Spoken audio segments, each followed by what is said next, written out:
नमस्कार, आप देख रहे हैं जी न्यूज। मैं हूं आपके साथ में मानसा मलिक। एयरफोर्स स्टेशन, फिर सरहद और अब पाकिस्तान में भारतीय उच्चायोग। पाकिस्तान ने भारत के खिलाफ ड्रोन से साजिश की है। पाकिस्तान की राजधानी इस्लामाबाद में भारतीय उच्चायोग में ड्रोन दिखाई दिया है। भारतीय दूतावास के अंदर रिहायशी इलाके में ड्रोन देखा गया, जिसके बाद भारतीय दूतावास ने इस मुद्दे को पाकिस्तान के सामने उठाया है। ड्रोन दिखने से भारतीय दूतावास की सुरक्षा पर गंभीर खतरा पैदा हो गया है। जिस दिन जम्मू में एयरफोर्स स्टेशन पर ड्रोन से हमला हुआ था, उसी दिन पाकिस्तान में भारतीय दूतावास के ऊपर भी ड्रोन देखा गया था। तो यह सुरक्षा में बड़ी चूक और इसको लेकर भारत सरकार की ओर से आपत्ति भी दर्ज की गई है। पाकिस्तान के सामने यह मसला उठाया गया है और ये ड्रोन एक्टिविटी हम देख रहे हैं पिछले एक हफ्ते में एकाएक बढ़ी है। बार बार ये पहले 26 जून को जम्मू एयरबेस पर ड्रोन से आतंकी हमला किया गया था। उसके बाद 27 जून को कालूचक मिलिट्री बेस पर यह ड्रोन दिखाई दिया। उसके बाद 28 जून को सुंजवान मिलिट्री स्टेशन के पास दिखाई दिया और 2 जुलाई को अर्निया सेक्टर में भी ये नजर आया। तो एक के बाद एक ये हम देख रहे हैं किस तरह से जो ड्रोन की एक्टिविटी है वो बढ़ती हुई दिखाई दे रही है। एयरफोर्स स्टेशन की इसकी शुरुआत हुई थी 26 जून को, आपको याद होगा। उसके बाद सरहद, अब पाकिस्तान में भारतीय उच्चायोग। पाकिस्तान ने भारत के खिलाफ ये ड्रोन से साजिश की है। पाकिस्तान की राजधानी इस्लामाबाद में भारतीय उच्चायोग में यह ड्रोन दिखाई दिया। भारतीय दूतावास के अंदर रिहायशी इलाके में ड्रोन देखा गया। इसी से आप समझ सकते हैं ये मामला कितना ज्यादा गंभीर है। जिसके बाद भारतीय दूतावास ने इस मुद्दे को पाकिस्तान के सामने उठाया है। ड्रोन दिखने से भारतीय दूतावास की सुरक्षा पर गंभीर खतरा पैदा हो गया है।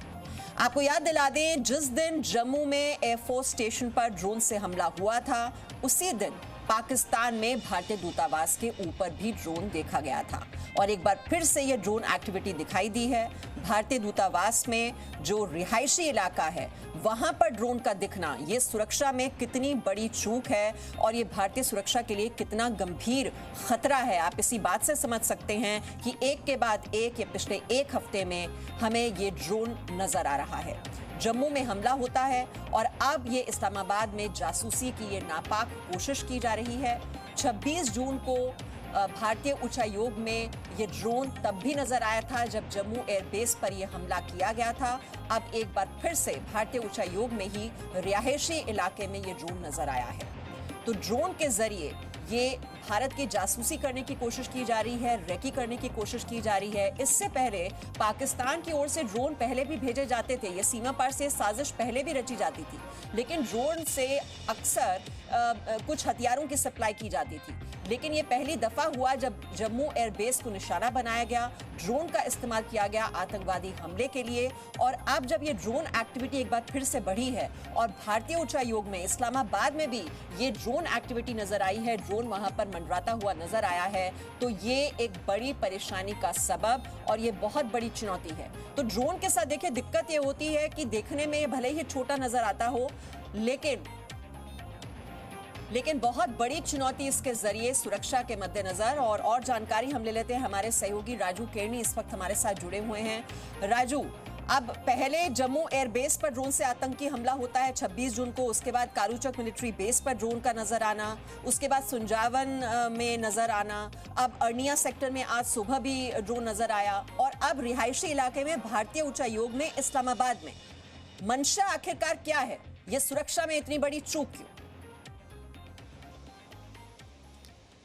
देखिए, जिस तरीके से सुरक्षा एजेंसियां जो हैं इस मामले की जांच कर रही थी, जब शनिवार और रविवार को जो रात को एयरफोर्स स्टेशन पे हमला हुआ और उसके बाद से सुरक्षा एजेंसियां जिस तरीके से जांच कर रही थी और जांच की जो दिशा जो थी वो सीधा उस समय जो है पाकिस्तान की तरफ ही इशारा कर रही थी कि पाकिस्तान की तरफ से ये ड्रोन जो हैं ये वहाँ से आए हैं और वहीं से इनके हैंडलर वहाँ पर बैठे हैं। और आज जो है ये खुलासा जब हुआ है कि इस पाकिस्तान भारतीय तौबास के ऊपर भी उसी दिन ड्रोन देखे गए और उसके बाद आज जो है अरनिया सेक्टर में जो है वहाँ पे जो है ये ड्रोन जो है वो देखा गया। हालांकि ये कहा जा रहा है कि वो एक छोटा ड्रोन था, लेकिन ड्रोन जो है वो सर्विलांस के लिए भी वो यूज़ किया जा सकता था, जिसको बीएसएफ ने जो है बाहर खदेड़ दिया, जिसको गोलीबारी करके। तो उसके बाद डीजीपी जो है जम्मू कश्मीर के, वो भी ये बात कहते हैं कि ड्रोन का जो हैंडलर हैं लश्कर तोयबा के हैं और वो जो सीमा पार से हैं, और ये सारी चीज़ें सुरक्षा एजेंसियों की भी। इसमें एक सबसे अच्छी बात ये है कि सारी सुरक्षा एजेंसियाँ, चाहे वो NIA है, चाहे वो NSG है, चाहे SSG है, चाहे जम्मू कश्मीर पुलिस का स्पेशल ऑपरेशन ग्रुप है, ये सारी एजेंसियां जो हैं आपस में इनपुट जो है शेयर करके चल रही हैं। उनका सभी के इनपुट का जो अभी तक का 6 दिन की जो जांच है उसमें जो अभी तक जो चीज़ निकल के सामने आई है उसमें यही है कि ये जो है RDX इसमें इस्तेमाल किया गया था। 2 ड्रोन से जो RDX उसमें गिराया गया था और ड्रोन जो हैं अभी तक की जो जाँच जो है उसका इंडिकेशन यही है कि पाकिस्तान की तरफ से आए हैं, जो पाकिस्तान की इस तरीके से, क्योंकि सभी मिलिट्री स्टेशन, उसके बाद जो है Sunjwan military station, Kaluchak military station, उसके बाद कुंजवानी मिलिट्री स्टेशन और साथ साथ एयरफोर्स सिग्नल सेंटर कुंजवानी का, सुंजमा मिलिट्री स्टेशन, इन सभी मिलिट्री स्टेशन के ऊपर ये ड्रोन देखे गए हैं। और आज का अगर मिला लिया जाए और BSF का इंटरनेशनल बॉर्डर के ऊपर, तो आज वाला मिला लिया जाए तो 10 जो है ड्रोन जो है इन 6 दिनों में देखे गए हैं, ड्रोन की एक्टिविटी देखी गई है। जाहिर सी बात है कि इसके पीछे एक तो सर्विलांस है, दूसरा जो है कि सीमा के ऊपर, क्योंकि ये जम्मू की सीमा जो है 3 डिस्ट्रिक्ट में है, जम्मू के साथ लगती पाकिस्तान की सीमा, जम्मू, सांबा और कठुआ डिस्ट्रिक्ट। लगभग 200 किलोमीटर की जो इंटरनेशनल बॉर्डर, जो प्लेन इंटरनेशनल बॉर्डर है, यहाँ से पाकिस्तान की हमेशा से कोशिश रहती है चाहे वो टनलिंग के जरिए यहाँ पे घुसपैठ करवाए, हथियार जो है। आप रहिए राजू हमारे साथ, क्योंकि बड़ी जानकारी हमें मिल रही है। जम्मू कश्मीर में एक के बाद एक ये जो ड्रोन दिख रहे हैं उस पर जम्मू कश्मीर के DGP दिलबाग सिंह ने बड़ा बयान दिया है। दिलबाग सिंह ने आज कहा है कि ड्रोन्स के सीमा पार से आने का शक है। इतना ही नहीं, संकेत इस बात के भी मिल रहे हैं कि इन घटनाओं में लश्कर तैयबा का हाथ है। 4 दिन पहले जम्मू में ही IED बरामद किया गया था। इसका इस्तेमाल भीड़ भरी जगह पर बड़ी वारदात को अंजाम देने का प्लान था। दिलबाग सिंह ने कहा कि लश्कर की ओर से ड्रोन्स का पहले से इस्तेमाल हो रहा था, इस बार कुछ ज्यादा बड़ा हुआ है और सुरक्षा के लिए कुछ और कदम उठाए गए हैं। ये जानकारी भी उनकी ओर से दी गई है। तफ्तीश के दौरान देखे जाएंगे कि ड्रोन पार से उड़ा या फिर बॉर्डर के आसपास से या इंटरनली कहीं से उसको उड़ाया गया। फिर इंडिकेशंस हैं कि लश्कर तौबा का इसमें हाथ शामिल है, क्योंकि लश्कर तौबा लगभग दर्जन से ज़्यादा गतिविधियां इस तरह की पहले कर चुकी हैं, जिसमें वेपन ड्रॉपिंग के केसेस भी हैं, IED भी जहां पर ड्रॉप करने के केस हैं। उस शाम को जब ये एयरफोर्स के एयरफील्ड पे अटैक हुआ जिसमें 2 बॉम्ब गिराए गए, IED जो वहाँ पर फटी और जिससे नुकसान हुआ, उसी रात को हम लोगों ने एक रेडीमेड IED जो पाकिस्तान से ड्रोन के जरिए आई थी, जो आगे क्राउडेड जगह के ऊपर प्लांट करनी थी, वो IED पकड़ी गई और उसमें पूछताछ के दौरान यही आइडिया लग रहा है कि इस तरह की लश्कर तौबा की प्लान्स थी कि कहीं जहाँ पर किसी वाइटल इंस्टॉलेशन को निशाना बनाया जाए। हम लोग बाकी जो इसके एस्पेक्ट हैं उसको अभी देख रहे हैं। ड्रोन पहले भी इस्तेमाल हो रही थी, अब क्योंकि जो इंसिडेंट हुआ इससे सेंसिटिविटी थोड़ी सी बड़ी है, मगर ड्रोन का इस्तेमाल पहले भी हो रहा था। एडिशनल मेजर जो लिए गए हैं और सभी जो सिक्योरिटी से रिलेटेड एजेंसीज हैं उनकी डेलिब्रेशंस भी चली हैं, कुछ एडिशनल मेजर्स भी लिए गए हैं। तो अभी तो सिर्फ शक ही जताया जा रहा था, लेकिन अब इस बात के पक्के संकेत मिल रहे हैं कि दरअसल सीमा पार पाकिस्तान की ओर से ही साजिश रची जा रही है। और जैसे कि दिलबाग सिंह ने यह जानकारी दी कि लश्कर तैयबा का हाथ इसमें बताया जा रहा है कि उनकी ओर से ये एक बड़ी साजिश रची जा रही है। आपको दिखाते हैं हमारे संवाददाता राजू केरनी की रिपोर्ट। एक के बाद एक जम्मू में ड्रोन दिखने का सिलसिला लगातार जारी है। पिछले 6 दिनों में 10 ड्रोन जो है यहाँ पे देखे गए हैं।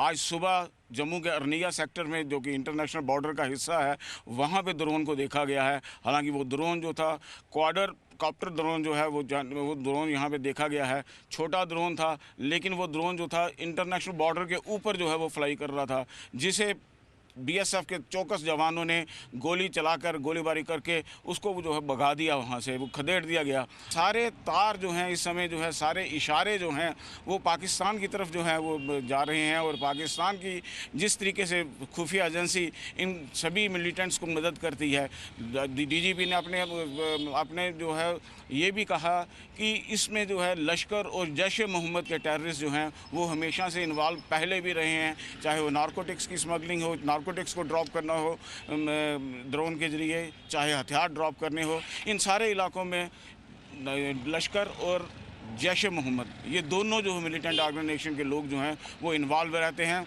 हालांकि जांच अभी आगे बढ़ेगी और डीजीपी ने ये भी इस मामले में साफ कर दिया कि सुरक्षा एजेंसियां आपस में तालमेल कर रही हैं और जल्दी ही एंटी ड्रोन टेक्नोलॉजी जो है सभी वाइटल इंस्टॉलेशंस में लगा दी जाएगी। इस इंस्टॉलेशन में तो लगा दी गई है, एयरफोर्स स्टेशन में तो लगा दी गई है, उसकी टेस्टिंग चल रही है कि कितनी उसकी क्षमता है। और इसके बाद जो है वही टेक्नोलॉजी जो है इंटरनेशनल बॉर्डर पे उन गैप्स को ढूंढ के लगाई जाएगी जिन गैप्स में से हमेशा जो है ये आशंका बनी रहती है घुसपैठ की या हथियार या नारकोटिक्स जो है स्मगल करने की। और ड्रोन की जो जैसे आज ड्रोन जिस इलाके से आया, सुरक्षा एजेंसियों का बीएसएफ का कहना था कि हो ना हो ये ड्रोन जो है सर्विलेंस जो है एक्टिविटी के लिए यहाँ पे आया था, जिसको यहाँ से मार गिराया गया। कुल मिला के अगर देखा जाए तो आने वाले दिन जो हैं सुरक्षा एजेंसियों के लिए यहाँ एक तरफ एक बड़ी चुनौती भरे रहेंगे, दूसरा जो है मिलिटेंट्स के जो नापाक इरादे हैं, पाकिस्तान के जो नापाक इरादे हैं उनको भी नाकाम करने के लिए भी सुरक्षा बलों के लिए एक बड़ी चुनौती बने रहेंगे। कैमरामैन मानिक के साथ राजू केरनी, जी मीडिया, जम्मू। तो सुरक्षा बलों के लिए बड़ी चुनौती है, लेकिन हमारे सुरक्षा बल भी लगातार मुस्तैद हैं। जम्मू कश्मीर के पुलवामा में सुरक्षा बलों ने मुठभेड़ में 4 आतंकियों को मार गिराया है। ये मुठभेड़ कल रात से चल रही थी। आज कुछ आतंकियों को हंजिन राजपुरा इलाके में सुरक्षा बलों ने घेर लिया था। आज सुबह दोबारा मुठभेड़ शुरू हुई और सेना ने अब तक 4 आतंकियों को मार गिराया है। इस मुठभेड़ में सेना के एक हवलदार शहीद हो गए। खालिद हुसैन हमारे सहयोगी हैं, उनसे और जानकारी इस मुठभेड़ के बारे में ले लेते हैं। खालिद, 4 आतंकियों को मार गिराने में कामयाबी किस तरह से ये हासिल हुई, क्योंकि कल रात ये मुठभेड़ शुरू हुई थी, आतंकियों को घेरा गया और आज सुबह ये कामयाबी, डिटेल्स क्या हैं इस मुठभेड़ के बारे में? नुमान साहब, बिल्कुल ये ऑपरेशन मध्य रात्रि करीबन 12:15 बजे शुरू किया गया, जब कोऑर्डिनेट सर्च ऑपरेशन हंजना जो गांव है राजपुरा पुलवामा में वहां पर ले किया गया। जब एक इनपुट मिला कि यहां पर एक मिलिटेंट्स का ग्रुप जो है बैठा हुआ है, तुरंत जैसे ही उस सस्पेक्टेड स्पॉट को कॉर्डन किया गया तो पुलिस के मुताबिक उन्होंने फायरिंग करी, जवाबी कार्रवाई हुई। लेकिन इनिशियल फायर फाइट में एक सेना का जवान जो है बुरी तरह से घायल हुआ। उसे हालांकि एयरलिफ्ट किया गया था लेकिन उसकी जान न बच सकी, वो शहीद हो गया। उसके बाद से सुबह से ही जॉइंट ऑपरेशन चल रहा है और अब तक मैं आपको बताऊं करीबन 15 घंटे हो गए हैं इस ऑपरेशन को, लेकिन फायर फाइट अब बंद हो गई है। और जो लेटेस्ट अपडेट हमें आईजीपी कश्मीर ने दिया है उनके मुताबिक 4 मिलिटेंट्स का शव जो है वो बरामद किए गए हैं और एक और हो सकता है, लेकिन वो ओवरग्राउंड वर्कर है, OGW। दरअसल जो सूत्र हमें बता रहे हैं, आज जो यहाँ पर ये मिलिटेंट का ग्रुप था 4 मिलिटेंट्स का, यहाँ पे OGW जो ओवरग्राउंड वर्कर होते हैं उसकी एक ज्वाइनिंग थी, उसको न्यूली रिक्रूट करना था और वो इनपुट सारा जो है सुरक्षा बलों के पास था। लेकिन वहाँ पर बहुत परस्यू किया गया है उस OGW को कि पुलिस के अधिकारी जो हमें बता रहे हैं कि वो सरेंडर करे, लेकिन उसने सरेंडर करने से मना कर दिया और आखिरकार जो है फायर फाइट हुई और उसमें 4 शव अभी तक बरामद किए गए हैं। एक और शव मिलने की आशंका है, वहाँ से हथियार और गोला बारूद भी बरामद किया गया है।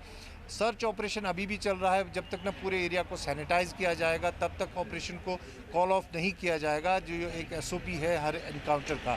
लेकिन ये एक बड़ी सफलता है सुरक्षा बलों के लिए। पिछले 72 घंटों की अगर हम ईमानसा बात करें तो 3 मुठभेड़ें हमने कश्मीर में देखी है, जिसमें अब जो टोल हुआ है वो 9 मिलिटेंट जो है जो मारे गए हैं पिछले 72 घंटों में। कुलगाम में 3 मारे गए, श्रीनगर के बाहरी इलाका मलूरा में 2 मिलिटेंट मारे गए और आज अभी तक 4 मिलिटेंट जो है पुलवामा में मारे गए हैं। तो कहीं ना कहीं जो जैसा DGP ने जम्मू में अपने बाइट में कहा है कि वो लगातार जो एंटी मिलिटेंट ऑपरेशंस है उनमें तेज़ी लाई जाएगी, वो तेज़ी कहीं ना कहीं ज़मीन पे देखने को मिल रही है। जहाँ पर भी सूचना मिल रही है वहाँ एकदम से कोऑर्डिनेट सर्च ऑपरेशन ले किया जाता है और इनपुट्स जो है स्पेसिफिक दिख रहे हैं सुरक्षा बलों के पास। जहाँ पर भी ऐसा कोऑर्डिनेट सर्च ऑपरेशन होता है वहाँ मुठभेड़ होती दिख रही रही है। हालांकि मिलिटेंट्स बिल्कुल बड़ी कामयाबी है। 72 घंटे में 9 आतंकवादियों का खात्मा। और पुलवामा में जैसा आपने बताया कि कल रात से ये मुठभेड़ जारी थी और एक ओवरग्राउंड वर्कर है जिसने सरेंडर नहीं किया, लेकिन 4 आतंकियों को मार गिराने में सुरक्षा बलों को ये बड़ी कामयाबी हाथ लगी है। बहुत बहुत शुक्रिया अपडेट देने के लिए खालिद आपका। Presenting B News app available on Google Play and App Store. Download it now.